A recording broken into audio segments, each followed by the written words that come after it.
नमस्कार सम्पूर्णमा। नमस्कार साथीहरू। आज एउटा विशेष कुरो तपाईको बीचमा लिएर आइरहेको छु। अहिले आसाम डुबिरहेको छ। सम्पूर्ण आसामभरि अहिले बाढले क्षतिग्रस्त पारिरहेको छ। जहाँ दुनियाँभरको हाम्रो साथीभाइहरू भलिन्टियरहरू खटिरहेको छ। मेरो कयौं साथीहरू अहिले उहाँहरू फसिरहेको छ। कसै जग्गामा खटिरहेको छ। कोही जग्गामा गाडी पुग्नु सकेको छैन। कोही जग्गामा हेलिकप्टरले खानाहरू पठाइरहेको छ। जमिन देख्दैन तपाईको कयौं किलोमिटरसम्म माटै भेट्नुहुन्न तपाईले। पानी चारैतर्फ पानी छ। घरहरू डुबिरहेको छ। पशु पंक्षीहरू मान्छेहरू समेत डुबिरहेको छ। यो अवस्थामा मान्छे रुखमा घरको छानामा बसेर दिन काटिरहेको छ।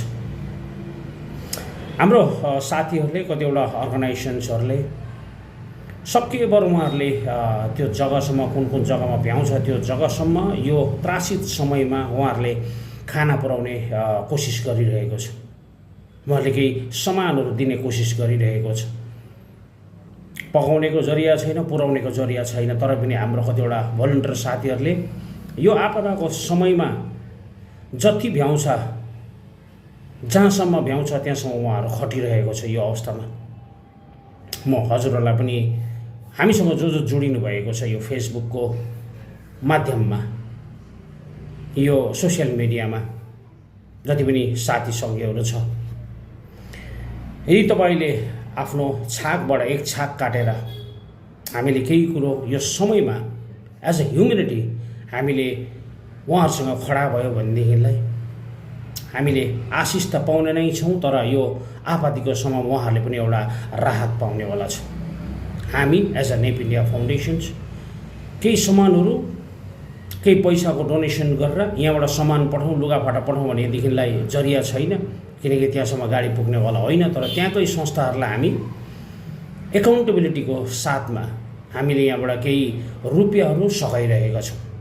यदि तपाईँहरूले पनि आफ्नो यो आपदाको समयमा संस्थासँग मिलेर हात बढाउन चाहनुहुन्छ भनेदेखिलाई यो दिएको हाम्रो म्याडमको नम्बरमा तपाईँले फोन गरेर उहाँसँग सम्पूर्ण जानकारीहरू लिएर हात बढाउनु होला।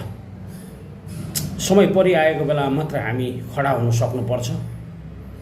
आसाम कहिले पनि हामीदेखिको लिएर हृदयमा बसेको छ। आसाम हाम्रो एउटा हृदयमा बसेको, त्यहाँनिरको जनजाति हाम्रो हृदयमा बसेको मानिसहरू हो। हामी जसरी उहाँहरूलाई प्रेम गर्छौँ, माया गर्छौँ, उहाँहरूले त्यसरी नै हामीलाई पनि माया गर्छ। यो आपदाको समयमा हामी उहाँहरूसँग खडा हुनु पर्ने हो र तपाईँहरूलाई पनि यही बिन्ती गर्न चाहन्छु। यो समयमा तपाईँहरू खडा भइदिनु होला र हामीसँगै मिलेर तपाईँहरूले जति सक्नुहुन्छ यो समयमा तपाईँहरूले पनि कन्ट्रिब्युसन गर्नुहोला भन्ने हामी आग्रह गर्दछौँ। Thank you.